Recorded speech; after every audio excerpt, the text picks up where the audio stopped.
Oh, I'm sorry. Did I break your concentration? Anything for my princess. I am serious, and don't call me Shirley.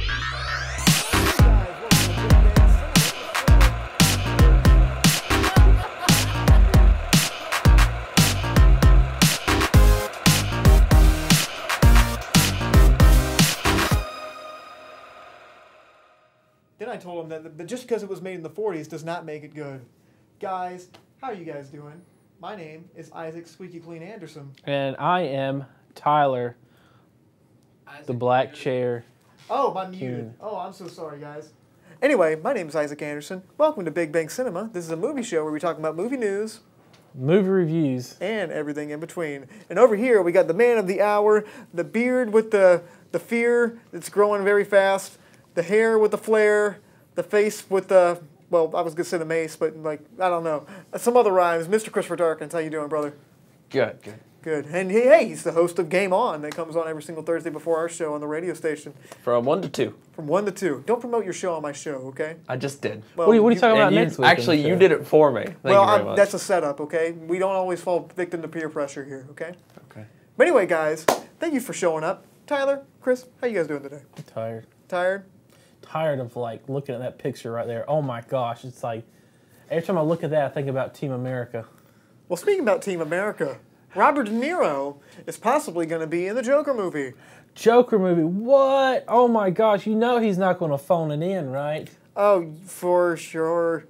But anyway, for real, Robert De Niro is in serious talks to be in this film, acting alongside Joaquin Phoenix. It's a movie going to be produced by Mr. Martin Scorsese himself, which explains the Robert De Niro thing, and directed by Todd Phillips, who directed the Hangover movies. Sorry, it's been a long day. I don't appreciate your tone, Chris. Actually, I do. Keep going. Bring it on. But He's gonna play in the Batman in his alternate universe. For real, what do you think that Robert De Niro is going to be playing in this movie? He's probably gonna be some nameless gangster. Nameless gangster. By that, I mean he's gonna have a name in the movie, but like outside, nobody knows who he was. Oh, he'll be like some obscure comic book character from like one issue. Seriously obscure. Yeah, I don't know, Chris. What do you think about Robert De Niro? I know you don't follow Robert De Niro very much, but like, do you have any strong opinions on this? Yeah. Yeah. Yeah. Okay, that's kind of how I feel about it too. Robert De Niro is. That's kind of how I feel about the idea of this entire movie. Is just yeah. Yeah. Well, Joaquin Phoenix really sold it for me. When someone's like, "Oh, so-and-so's producing it," it's a real loose term, okay? Zack Snyder's producing these new DC movies and everything. We saw how that turned out. And, you know, just because it says producer does not mean they really did much. But sometimes it does. But Robert De Niro has done so many awesome things in the past. I mean, you know, Goodfellas, he's done Raging Bull, Taxi Driver. He's been in so many awesome films, so many classic films. But like, have you looked at what he's done lately? Jack and Jill, that's not one of his classics. No, it's Al Pacino. Oh, you sure? I'm 100% positive it's Al Pacino. Because I was watching, there's a lot of phoning in. I'm thinking, is this Robert De Niro or Al Pacino? Yeah, well, they're kind of interchangeable now. Yeah, exactly. Bad exactly. Grandpa, you know. Because they both phone in every film they've been in lately. Well, I mean, they're a little older. You know, they've done their dues. Like they've done enough movies to have a great legacy. But So, you know, Robert De Niro is now doing, you know. Oh, you know who they're turning into? Who? They're turning into Marlon Brando. Oh my God! Well, they're not doing drunken wine commercials yet. That's a funny video if you guys want to watch that. But yeah, if anything, I don't know. I feel like he would probably be almost like the Joker's mentor, like where the Joker, like, this sounds really stupid because it's probably what's going to be happening in this movie, where the Joker picks up his mannerisms and like, you know, picks up his catchphrases, like, let's put a smile on that face. It's like it's what Robert De Niro says or something like that. So he's going to play Buzzo the Clown in this? Well, he's going to say, well, maybe he's like a comedian. I don't know, like a gangster that says these quirky things. Maybe he like stands over him. And like, something stupid on that order. Hey, I hope not. Teaching the Matrix how to make pencils disappear. Yeah. Well, either way, I'm Robert De Niro. You're a great actor. Please do us good. And please be a good movie because Joaquin Phoenix is a great actor. I'm excited for the first hair-lip supervillain. I'm excited too. What's up next, buddy? Oh, the next we got the Cats reboot with Ian McKellen. You said that way more excited than it needed to be. I'm not excited this because I do not like musicals, but I'm really looking forward to the action because I was a big fan as a child of the TV show. I absolutely loved it. I mean, because I get the reruns on Saturday morning because I'm The Adventures of Lion-O and Panthera. And, you're talking about Thundercats. This is like the musical Cats. No, this is, I'm pretty sure because somebody's got the sword, the Sword of Omens. No, this is Thundercats. No, the I'm television pretty show sure, Thundercats. They look awfully a lot like characters from Thundercats. I think this is Thundercats. They really don't, though. No, they don't at all. I'll show you a picture and you'll be like, oh my gosh, they totally ripped that off. No, this is like that show on even more mind-expanding things. But Chris, you've never seen the musical Cats, have you? Lucky. Oh my gosh, you're so lucky. Never seen it. Okay, well, I watched it a long time ago. I think it was about 4 or 5 when I watched this movie. And I think it was just like the musical that they put a camera on like on a... It looked like an infomercial is what it looked like. But from what I can remember, it was a musical. It didn't strike my fancy very much. But what got me on this was that Ian McKellen, the renowned British actor and renowned American music artist. Mumra. He's playing Mumra. No, Mumra is from Thundercats, the television show. You didn't think I knew that, did you? No. No. I knew exactly what you're talking about. Yeah, Taylor Swift is going to be in there. Miss Jennifer Hudson and Mr. James Corden's going to be in there, too. Is he going to be Lion-O? No, Lion-O's not in this, brother. I'm pretty sure Chitara and I don't know, Wily Cat. Yeah, well, either way, the director of this is going to be a guy named Tom Hooper. He's a British director. He's directed a few other things. I'm not really too familiar with his work, but he seems pretty good at what he does. I mean, well, you know what? I've never heard of this gentleman before. Never heard of this gentleman? Chris, could you possibly Google something for us and Google what Tom Hooper has directed? See if Tyler knows anything about what he's directed in the past. Did he direct the Rabbit, Peter Rabbit? No, I don't think that was Tom Hooper. That was somebody else. If he did, this is big trouble. I'm going to laugh so hard if he did. Yeah. But yeah, I don't think Cats 2019 is something we really need right now. But I can't wait to not see it. I can't. Well, we're still doing the show at this point. We're probably still going to have to see it. No, sir, I will boycott this film. I do not want to see the Ziggy Stardust cat experience. Well, it'll probably be something else. It'll probably be like a really lazy thing. But anyway, have we found who Tom Hooper?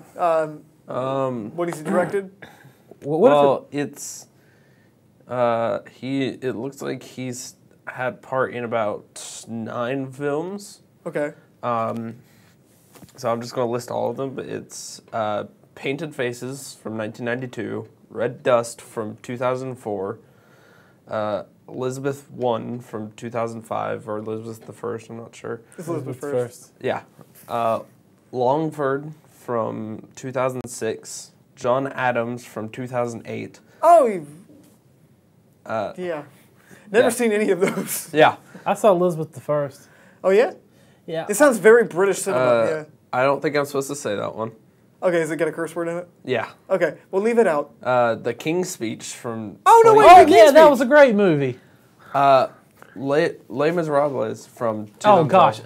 Gross. Les Miserables. Oh, yeah, so now he's qualified. I I wrote these butchered that down, name. but I lost the paper. Tell you what, Les Miserables made me Les Miserables. That's all I can really say. I hated that movie. Yeah. I don't like Victor Hugo stuff, but I'm not... Well, he's renowned for doing these kind of things, so Les maybe Mis. so. Yeah. Anyway, and The Danish Girl from 2015. Oh, yeah, the one that I didn't see. That was it was Oscar bait. Yeah, it was Oscar bait. The one they gave Eddie Redmayne the Oscar. They took it back for his performance. He giggles like a female, and then he got nominated for an Oscar. But the biggest thing I can say about this guy is his face just makes him look like a word I shouldn't say. We all know. Tom Hooper, I'm sure you're a fantastic guy. But speaking about assuming things in your face, Jonah Hill has directed and written a film called Mid-90s, a love letter to not modern skate culture, 90s skate culture, and the whole kind of scene around that. Like we didn't already have those movies. Well, this one's a little bit different. This one feels like, a little bit more realistic, a little bit more grounded in reality. It's not so much, yeah, bro, we're going to do some skateboard tricks, we're going to get a fisheye lens, and we're going to play some ska behind it. It's not like that. It's more like just it follows a kid, and he meets up with a group of other skateboard kids, and he kind of gets a bond with them. He kind of, he just becomes really good friends with them and gets ingrained in that culture. And then they start a band. No, I swear, if they start a ska band, like a ska punk band, And then he was just like, well, what? He goes, they're trying to come up with a name. He goes, I can't think of nothing. They shoot Harriman goes, this feels sublime. And then it goes, psh, psh, psh, psh, psh, and it says sublime right there. I'm like, oh snap! This is, I'll watch it. I'm looking forward to that now. yeah. But in the trailer, Lucas Hedges from Lady Bird fame, he's also in your favorite movie, Manchester by the Sea. Oh, great. He was also in a lot of other things. He's a really good actor, the redhead dude. My question is, will Pogs be a part of this movie? This Well, is the 90s. Will there be Pogs? Nintendos are. Yes. Those old little handheld cameras and the fisheye lenses are, because that's a huge part of that kind of culture and everything. And, I mean, like, see, right there. Yeah. So, I just watching it makes me feel like it's straight from the 90s. But granted, I think it was shot on the digital camera. That doesn't look like the 90s. But as far as the colors, the costume, the set design, everything looks really, really nice in this. And the dialogue seems kind of like pretty spot on because I knew people like this. And granted, it was in the 90s, but they all talk like this. No, I knew people like this from the 90s. I mean, You actually grew up in this time, Yeah. so you're like this guy's probably your age now, you know. And I think it looks super interesting, especially since Jonah Hill's never directed before. I'm not sure if he's written before. See, I'm looking at it. It looks like a 90s movie. I'm not lying. I mean, besides the digital, but everything looks the 90s, man. It's crazy. Yeah, and I'm extremely excited about it, especially since Jonah Hill hasn't been in the spotlight for a few years now. It's been like 2 or 3 years since he's got 22 Jump Street. Yeah, that's right. And you see him now. He's got tattoos. He's lost a ton of weight. And he said, I just kind of want to be myself. I was trying to be something that everybody wanted me to be. So he went off and wrote this film. You mean hilarious? He didn't want to be hilarious anymore? Well, he apparently he just wants to be himself. And apparently this has got a lot of Oscar buzz around it. It's blew people away at film festivals and whatnot. Please tell me, like, I can't hear, but please tell me, like, that it's 1979 they're playing with the trailer. It would be perfect, but no. Yeah. I forgot what it was. It sounds like the 90s, though. But last thing. This is probably the biggest news we have all week right next to James Gunn is fired from Disney and the Guardians of the Galaxy, pretty much franchise. Anything to do with Marvel. He's gone. That really upsets me, but specifically, James Gunn got fired because he put a bunch of tweets out Oh, no, let's a long time ago. Okay, no, that's not specific enough. He was on the he was on the PC bandwagon attacking people for posting inappropriate and racist things on Twitter. So somebody pulled up his Twitter history and posted it, and it was some really messed up stuff. So Yeah, we can't say what it is on the radio. no, we can't. We honestly, we cannot say anything. But it was bad. I mean, you're looking at it and you're thinking, like, why wasn't this guy arrested? Because I mean, he put some bad stuff up there. Yeah, but it see- was also 14 years ago. Yeah. It was like a decade ago, like, you know, and some of the stuff, like, I'm part of the camp that Twitter I think, was it out 14 years ago? No, it was 10 years ago, I think. It was 2008. Somewhere around that. But, there was a lot of them, and the stuff he did say was kind of, like, super I mean, raunchy. some of the and stuff was from like 2014, 2013. It's like 5 years old. Granted, some of the stuff was a little extreme. I'm part of the camp that I'm really big on, I think everything should get made fun of. Yeah. I'm cool. Even though I might not like it, I might not agree with it, I still feel like you should have the right to say it without any sort of repercussions. But when you put links to websites that are illegal, that was a little bit too much. That's when you should get arrested on it. That's illegal. That's a felony. That is a felony right there. I'm trying to figure out why he wasn't arrested for it. Well, I'm not here to try to say whether or not he should have got legal charges against it. I'm more so of the camp that's kind of like, ooh, bless you, brother. I'm in the camps kind of comeuppance because when you attack and demand people get, like, boycott people for what they say on Twitter, and then you turn around and say stuff that's 10 times worse. I mean, this is hypocrisy in full circle. For sure, but especially since it's in the past, and also Disney hired this guy knowing that, like, this is his brand of humor. Have you ever seen any of James Gunn's films besides the Guardians of the Galaxy films? Yeah, I saw a few. I saw Super and Slither. Well, there's a scene in Super that, like, this is the guy you're hiring to make your Marvel movie. And there's also, scenes in Tromeo and Juliet, all of Tromeo and Well, he Juliet. didn't direct that. He wrote it. But still, he wrote the tweets. Yeah. Like, that's his brand of humor. And if you're surprised, like, for real, like, that's what gets me. Like, how did you not know? Like, and now you're mad all of a sudden? Like, you didn't do any research for this? I don't buy that.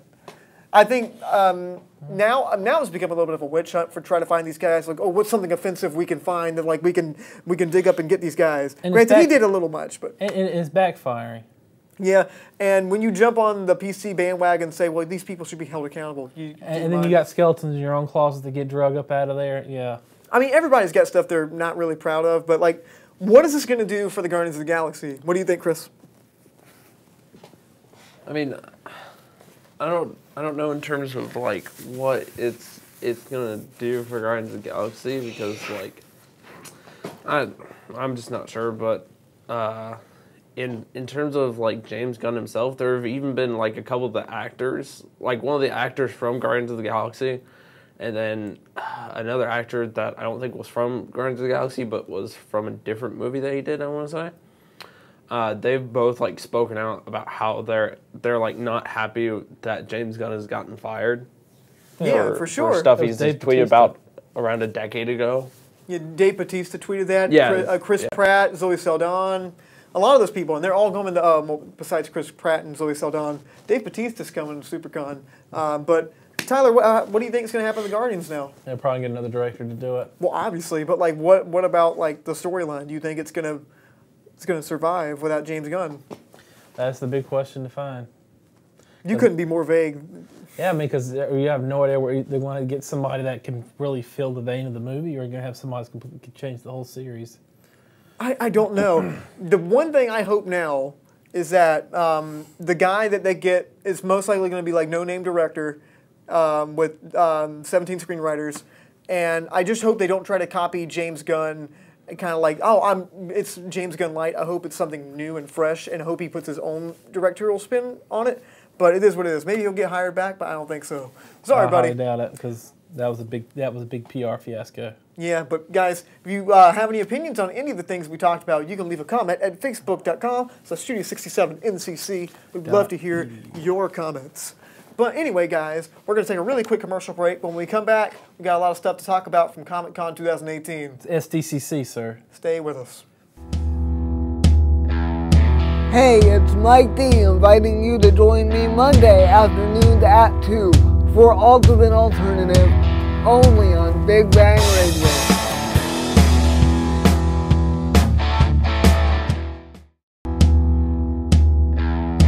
Hey, it's Mike D inviting you to join me Monday afternoons at 2 for Ultimate Alternative, only on Big Bang Radio. It's time to pursue your career in veterinary medicine. Nash Community College now offers an Associate in Applied Science degree in Veterinary Medical Technology. This is your chance to become a registered vet tech and work with a variety of animals. Learn about radiology, client education, animal wellness, treatment, laboratory techniques, anesthesia, and more. Now accepting applications. Call 252-451-8390 or visit nashcc.edu/VMT today. I'm not joking. I really do not want to see it. Oh, well. Guys, how you doing? This is Isaac the Squeaky Clean Anderson. And I am Tyler, the wheelie chair king. And a lot of things go on in this world, you know. Terrorism, starvation, And Comic-Con. and Comic-Con. Yeah. So, we thought we might tell you a little bit about the one that's most uplifting about that. And what did you think of Comic-Con this year? It was very lacking. Very It was- lacking? Marvel took Most a break. women tell me that when they go on when we go on dates, but like continue. Wait, you make it to the date part? Okay. Yeah, well I wake up, you know. Yeah, you wake up. I'm sorry, bro. wake up after But it was very lacking. There was, Marvel wasn't there. You know, Marvel's usually one of the big highlights for SDCC. Maybe they'll have some upcoming sci-fi or some crazy new film they're coming out with. Somebody drop a trailer. But today, as I went through them, I felt they were very, what's the word I'm looking for? Disappointing.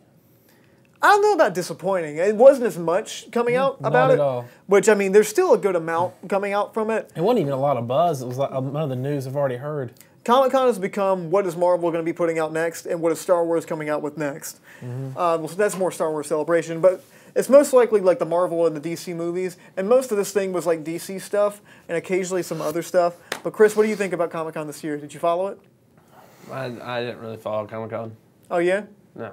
Okay, well, I imagine you've seen most of these trailers, though. So let's go ahead and bump into the trailers. And the 4 big ones that we had was number 1 was Fantastic Beasts. Number 2, The Crimes of Grindelwald. And Tyler, what do you think about this trailer? It looked a lot like the one we'd already seen, but it was nice to see like the old school Hogwarts and the kind of like the. Oh, do you remember this place? Yeah, I bet you remember this place. Do you? Yeah, what? We got 10 things that you're not going to believe about it. 8's going to shock you. I mean, the whole. Oh, it's clickbait. Yeah, about the like old school. Oh, you remember that? You know who that guy is? You see him? Remember the Fear Chamber? Yeah. Yeah. You remember the Fear? Oh, you remember? Oh. He says his name is Dumbledore. Oh, you remember that guy? Mm-hmm. Well, I got to disagree with you. I don't think it looks like the first one. Maybe the same characters. No, I mean I'm looking at it right now. It looks like the first one. See, I don't agree. It looks like it's going to go in a different direction. No, I'm talking about the original Harry Potter. They're doing the original Harry Potter throwback. Well, the scenery's definitely in there. But like as far as kind of this one, I'm kind of more curious to see this one than I was the first one. Mm-hmm. These characters that they kind of set up are kind of interesting. Mm-hmm. I wasn't crazy about the first one because I think the plot line got a little bit muddy with the Ezra Miller character, so I'm not too excited about that. So, but I'm genuinely curious to see where they're going to take the storyline because J.K. Rowling's very involved, and I believe David Yates, the original director of some of the Harry Potter movies, is in there. Oh, really? Not Chris Columbus? No, Chris Columbus left after the second one. But Chris, you got any opinions on this? I'm kind of excited for this movie. I personally really enjoyed the first one as well. Yeah. You a Potter fan? Kind of. See, I'm very lukewarm when it comes to that kind of thing too. So I mean, I'm neither here nor there with this. So I mean, we'll see it. It'll probably be okay. People will probably blow it out of proportion because it has Hogwarts in it. The most interesting scene that I saw from this trailer was the scene with the Boggart when it morphs into a desk. Oh yeah. And it admits his biggest fear was working at a desk. Was the office work? Yeah. And at least there's not going to be like just a bunch of like weird, stupid plot lines. Hopefully not like the first one. But second off, let's talk about Shazam! Oh, DC's first trailer. I'm not really feeling it. I'm not feeling it at all. Yeah. Because it feels, I'm like, where does this fit in this universe? And then I'm trying to watch it, and it's just that the costumes look terrible. Well, see, I think that's what they meant to do. That I think they meant them to look campy like that. Oh, wait, are you telling me they meant to make it look bad? See, I'm thinking so. Oh, really? Because Zack Snyder's master plan to make it look bad. See, now it's not Zack Snyder's master plan. He left like a year ago. No. His influences are everywhere. His masterpiece Zack Snyder makes. Yeah, but. Yeah, either way, it looks like they're definitely they're making a hard left turn from where they've been, and we talked about that a lot. This movie really is trying so hard to be like a Guardians Galaxy kind of like humor, like really fun quips. Look, we're Ant-Man. You know, it's kind of it's Marvel. You guys like that one? Please help us. Kind of that's what this trailer felt like. It didn't feel like a man with a vision. It felt more like a corporate meeting, like we need to make funny movies because people want to see those, and we need to actually start making like it and not do it halfway through production. Yes, exactly. But Chris, what do you think about the Shazam trailer? The thing is, I really don't know much about the character of Shazam. I'm about to give you the simplest plot explanation. He's a kid. When he says Shazam, he turns into a superhero. That's the character. You're so helpful. That really is. That's exactly what it's about. It's played by Zachary Levi. I meant like the. Never mind. That's the only thing about his character. Just shut up. Yeah. But I have to say, I didn't hate this trailer. I actually kind of enjoyed it. I like the tone. It's big with superpowers. Yeah, exactly. And I mean, out of all the DC superhero trailers, this is probably one of my favorites. Right next to the one that we're going to talk about last. Ooh. But right before we go into the great one, we're going to go into the bad one, which is Aquaman. So, Aquaman, the masterpiece. This trailer looks like it was made in 2003. What do you think about this, Tyler? Yeah, I kind of see like maybe like Neo popping up in there. It's first off, this trailer came out like what 4 days ago. Yeah. And the effects, like what? Hold on, we're gonna watch this shark pull up right now. Let me tell you, wow, what realistic effects! That's straight out of Sharknado 4. Yeah. Okay? Partly it's not rendered enough. And also, this feels like, just from the trailer, it feels like a tonal nightmare because, first off, it starts off with like, my father, he watched the ocean. You won't lead them. Like, it has Zack Snyder, like, real pretentious, lofty dialogue kind of thing. Then all of a sudden he's doing, like, quips saying, you know, cool ocean stuff. Let's go, bro. Like, he's doing stuff like that. And then it's, like, super serious stuff, and it looks like a villain that's going to die at the end of the movie. His brother. Yeah. I think we talked a little bit about this before the show started. Anytime that a movie revolves around something like inside the ocean, it's most likely going to be one of the most nightmarish things to film ever. Number two, a horrible disaster on screen.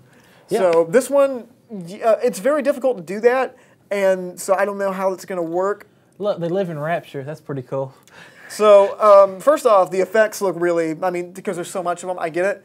But also, like I just don't care about seeing an Aquaman movie. Who cares about seeing this? It didn't sell me when I saw him in Justice League. I'm not excited for this whatsoever. I'll most likely go see it after opening weekend, but just for the show. But it looks like their attempt to make a Marvel movie once again. And it's such a weird tonal shift from all the stuff they used to do. But Chris, any opinions? You know that villain? I mean, it's potentially interesting. Maybe. Look, it's Blackhead. That's what my Tinder says. But continue. But it's like, I mean, and DC also hasn't been great with their movies lately. Well, yeah, and Jason Momoa, he's kind of cool, but like the biggest thing is who cares? Like but, their TV shows have been pretty good, but like the movies. I don't know. Have you seen that Teen Titans trailer? Look, man, I'm talking about the actual good TV. Yeah, shows. because if there's something I wanted for Christmas, it's that DC subscription to their streaming service. I'll just bootleg it, sir. Well, time to talk about the best trailer of Comic-Con, which is. Oh, it is what I've been looking forward to talking about all day. It's Glass. Okay. This is the threequel in the Unbreakable series.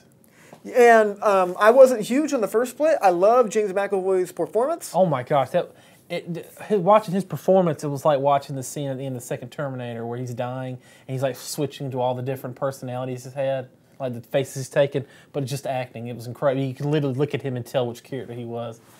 It was pretty wild. Yeah, his performance is really good. I wasn't crazy about the movie, but this one I'm actually really excited about. They bring in Bruce Willis back from the original Unbreakable, which I really enjoyed, by the way. I loved the first Unbreakable movie. Yeah. And I'm not sure, what do you think is going to be happening in this movie? What do you think the plot's going to be like? I'm not even sure. I'm thinking maybe they had a fight or something and they all got locked up or...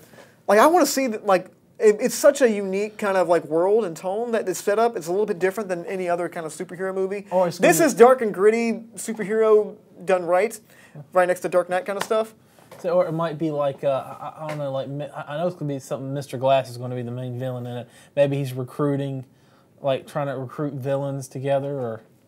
Yeah, I'm very excited. Especially, I hope Bruce Willis doesn't phone in the performance either. But Chris, you never seen the first Unbreakable, have you? This is the first I've heard of it. First, have you heard of it? Yes. What? It's a great film. That's one you should watch. But I don't know if you did you see Split? No. Oh, okay. Oh, Well, I'll gosh. ask you another time. Okay. But I'm excited for this one just to see where it goes. Hopefully, it doesn't turn into a Shyamalanian like terrible schlockfest. What's the twist at the end? I don't know. Hopefully, I'll like it. But guys, thank you so much. If you have any questions, comments, or concerns about anything we've talked about, leave a comment at facebook.com/studio67NCC. .edu. We would love to hear what you guys have to say.